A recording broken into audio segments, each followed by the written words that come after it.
Dahulu kala, di desa terpencil tinggallah seorang ibu dan anaknya yang bernama Jaka Tarub. Jaka Tarub sudah ditinggal ayahnya sejak ia masih kecil. Suatu hari mereka sedang bertani di sawah.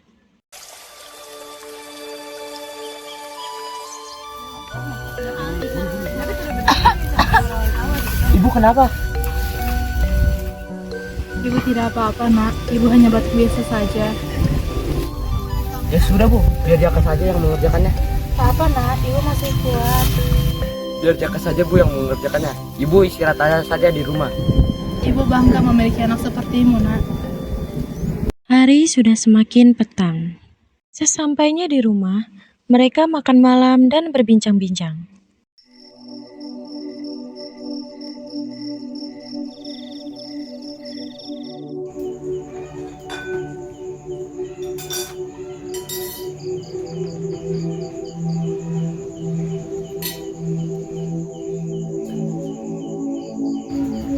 Nak, ada yang Ibu ingin bicarakan padamu. Ada apa bu? Ibu lihat kamu sudah cukup dewasa untuk meminang gadis. Lagi pula, Ibu ingin menggendong cucu sebelum Ibu meninggal, Nak. Tapi aku belum ingin menikah bu. Tapi bagaimana jika Ibu sudah meninggal? Siapa yang akan merawatmu, Nak? Jangan berbicara seperti itu bu.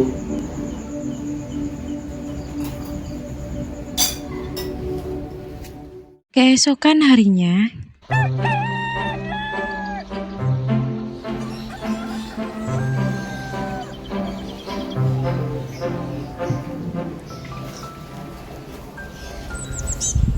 Tumben ibu yang menyiapkannya semua hari ini.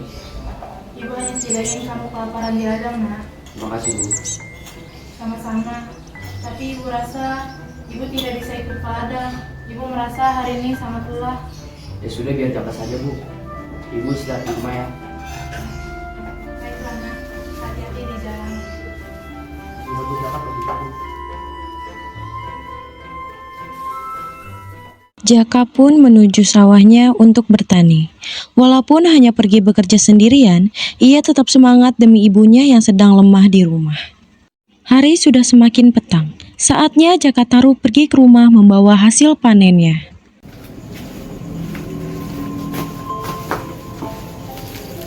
Assalamualaikum bu.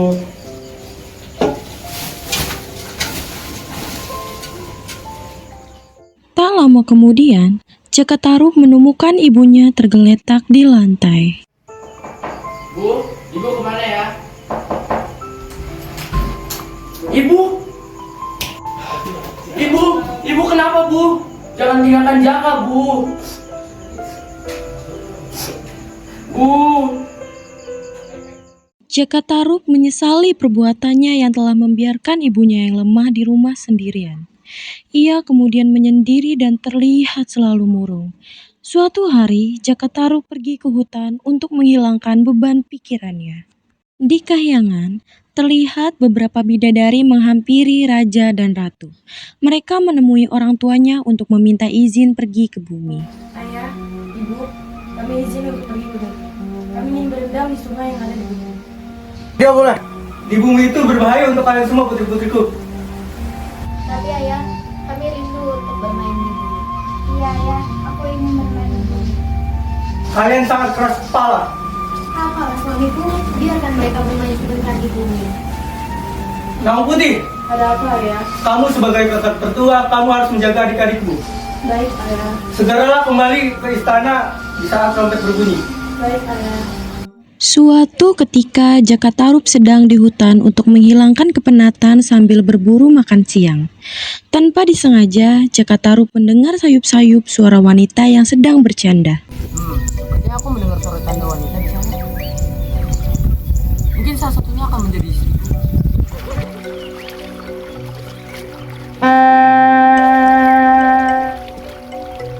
Adik-adikku, sudah saatnya kita pulang. Ayah sudah meniup trompetnya.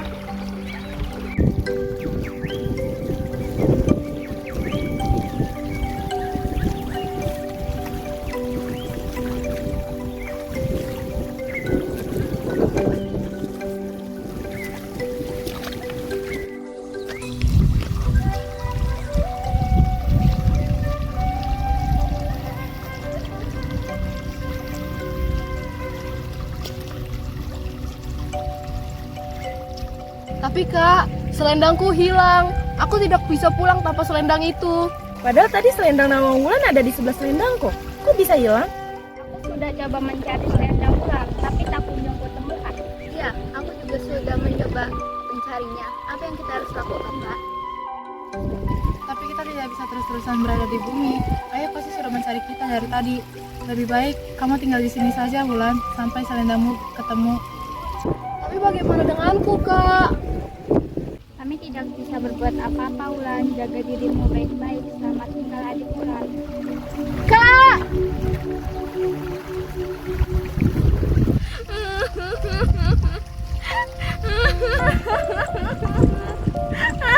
Mengapa kau menangis, gadis cantik? Selendangku hilang. Aku tidak bisa pulang ke kayangan. Kayangan, kau seseorang bidadari. Tidak usah takut begitu, aku tak akan melukaimu. Benarkah? Daripada kau tinggal di sini sendirian, lebih baik kau ikut ke rumahku. Benarkah? Terima kasih. Oh ya, siapa namamu? Namaku Nawang Wulan. Nama yang bagus, namaku Taruk. Ayo ikut denganku.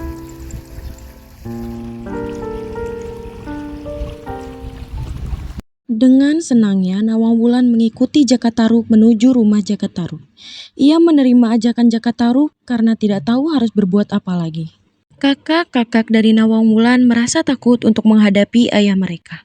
Mereka takut ayah dan bunda mereka akan marah karena mereka pulang ke kayangan tanpa Nawang Wulan. Ketakutan mereka pun akhirnya benar-benar terjadi.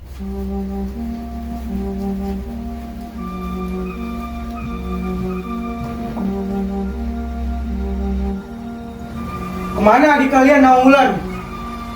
Iya, kemana dia? Kenapa kalian pulang tanpa dia?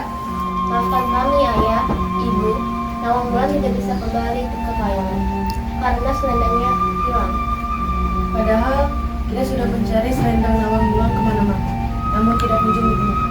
Ayah sangat kecewa kepada kalian semua, terutama kamu Nawang Putih, tidak bisa menjaga adikmu Nawang Wulan. Maafkan kami, Ayah. Sudahlah, jangan menyalahkan mereka. Mungkin ini sudah takdirnya Nawang Wulan untuk tinggal di bumi. Apa yang harus kita lakukan untuk Nawang Wulan, Patih? Maaf aja, untuk kali ini hamba setuju dengan perkataan Ratu. Mungkin ini sudah takdir untuk Nawang Wulan tinggal di bumi. Kita hanya bisa berharap agar Nawang Wulan tidak terjadi hal yang tidak kami inginkan. Baiklah kalau begitu. Baik saja.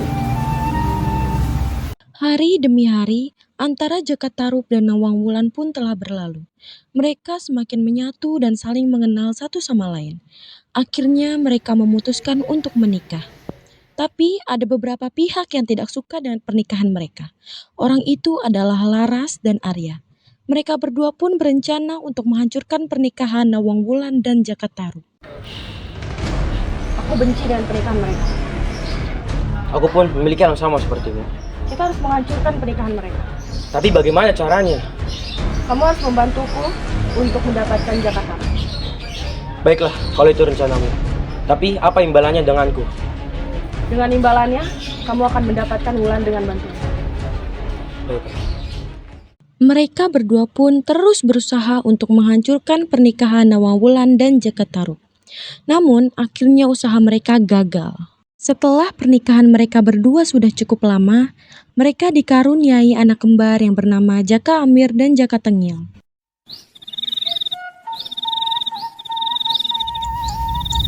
Jaka, apa kamu tidak curiga terhadap istrimu?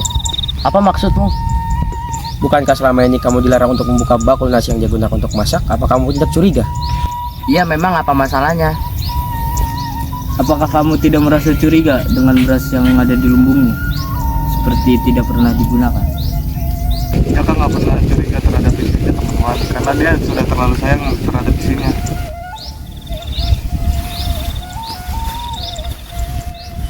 Pada saat Jaka Tarub pulang ke rumah, ia melihat istrinya Nawang Wulan sedang memasak. Assalamualaikum. Waalaikumsalam.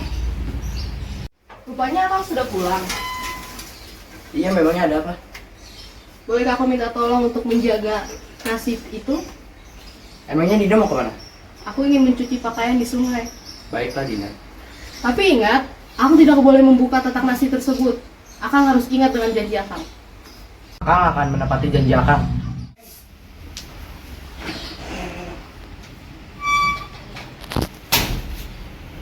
Setelah Nawangwulan pergi, Jaka Tarub ingat dengan perkataan teman-temannya.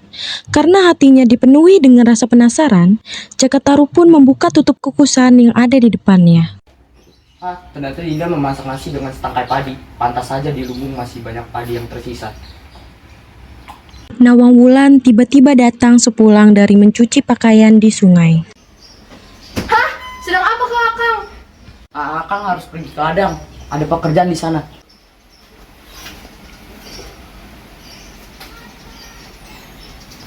Setelah Jaka Tarub pergi, Nawangwulan pun membuka isi kukusannya. Pada saat itu juga Nawangwulan curiga pada suaminya karena setangkai padi masih tergolek di dalamnya. Tahulah ia bahwa suaminya telah membuka kukusan itu hingga kesaktiannya hilang. Sejak saat itulah Nawangwulan harus menumbuk dan menapi beras untuk dimasak seperti wanita pada umumnya. Karena tumpukan padinya terus berkurang, suatu hari Nawangwulan menemukan selendang bidadarinya yang terselip di antara tumpukan padi. Tahulah ia bahwa suaminya lah yang telah menyembunyikan selendang itu.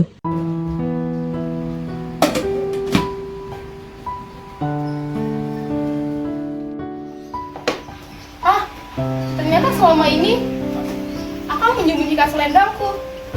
Akhirnya aku menemukan selendangku. Mungkin itu sudah menjadi kehendak yang di atas. Setelah Nawangwulan mengetahui bahwa selendangnya dicuri oleh suaminya Jaka Tarub, Nawangwulan pun memutuskan untuk kembali ke kahyangan dan meninggalkan Jaka Tarub dan kedua anaknya. Kakanda, maaf, aku harus pergi.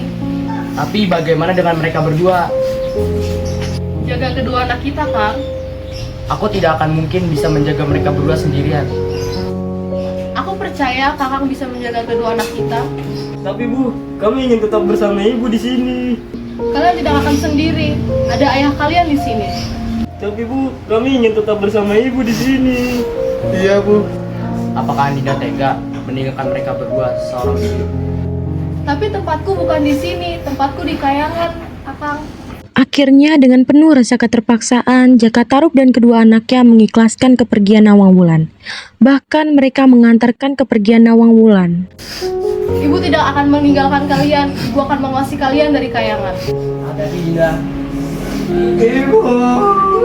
Nawangwulan pun pergi. Tapi setelah Nawangwulan kembali ke kahyangan, Nawangwulan tidak merasakan kebahagiaan, melainkan penderitaan. Penderitaan Nawangwulan dan keluarganya adalah ketika kahyangan mereka di langit diserbu oleh segerombolan jin jahat pimpinan Raja Bintara, yang sudah lama ingin mempersunting Nawangwulan dan kelima kakaknya. Keinginan ini tentu saja ditolak mentah-mentah oleh keenam bidadari maupun kedua orang tua mereka. Mana kelima calon istriku? Apa maksudmu? Mana Nawangwulan dan keempat saudarinya? Apa maksud pembicaraanmu? Dulu kan saya sudah pernah mengatakan pada kalian bahwa saya akan mempersunting kelima putri kalian. Tapi itu kan dulu. Iya, aku sebagai ibu pun tidak sudi menerimamu sebagai menantuku. Jangan memaksa aku untuk melakukan kekerasan pada kalian. Kami tidak takut dengan ancamanmu, Raja Bintara. Dasar raja. Lepaskan putriku. Tidak, putri kalian akan kujadikan istri. Dan putriku! Fatih, bawalah kembali putriku. Baik raja. Prajurit serang! Peperangan antara jin dan keluarga kerajaan pun tidak dielakkan lagi. Namun akhirnya Raja Bintara dan jinnya kalah. Setelah selesainya peperangan itu, Nawangwulan kembali ke Mayapada untuk menemui kedua anaknya.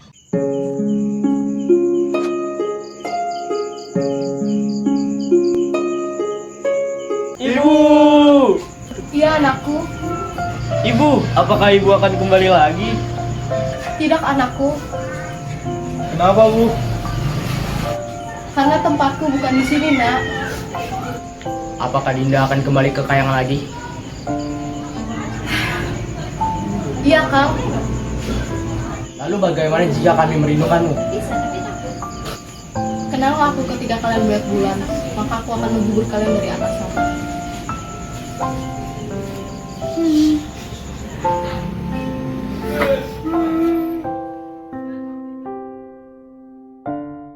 Nawangwulan Rembulan pun kembali ke kahyangan, meninggalkan Jaka Tarub dan kedua anaknya.